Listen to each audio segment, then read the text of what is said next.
Hi and welcome to SQE Success, your pathway to becoming an English solicitor. In this question bank series, we'll look at 2 questions on appeal, which falls under English legal system in FLK1. Let's dive in. Here's the first question we tackle today.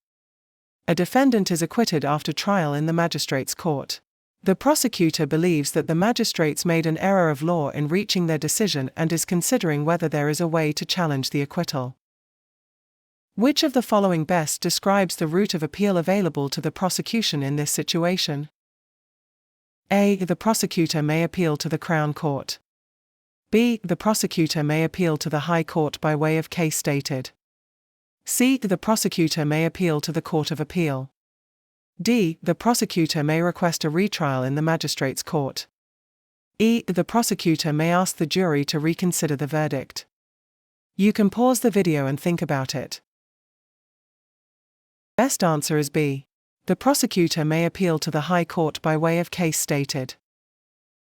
When a prosecutor wishes to challenge a magistrate's court decision on the basis that there was an error of law or jurisdiction, they can apply to the magistrates to state a case for the opinion of the High Court, specifically, the King's Bench Divisional Court of the High Court. This procedure is known as an appeal by way of case stated.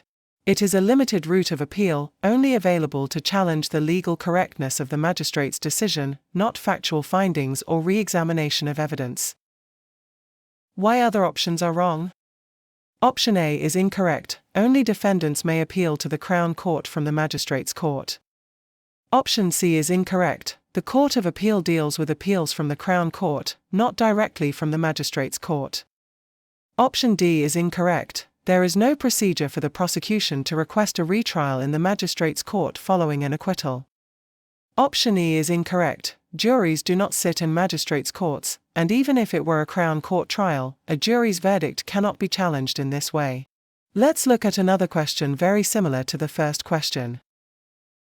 A defendant is acquitted by a jury in the Crown Court after a full trial.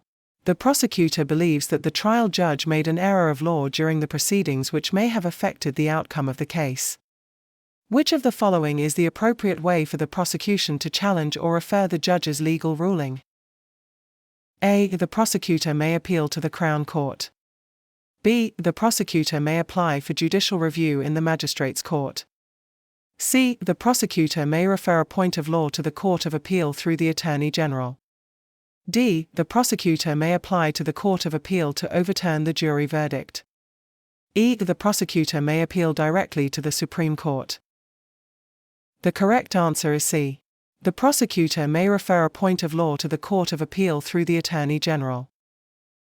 Where a defendant is acquitted in the Crown Court, the prosecution cannot appeal the acquittal or overturn the verdict.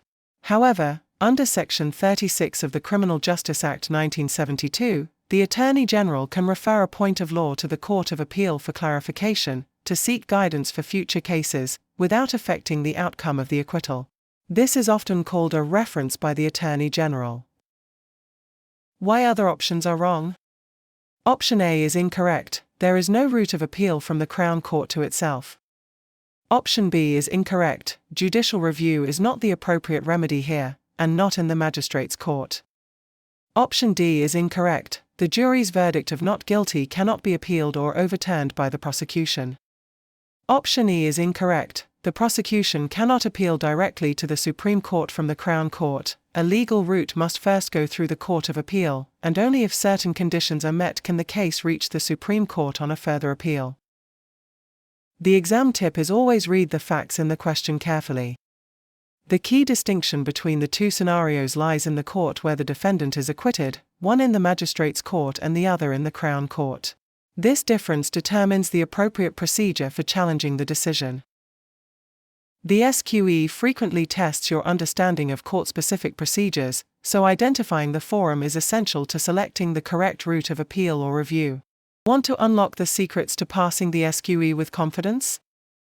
I'm giving away my exclusive ebook, SQE Success Secrets, absolutely free.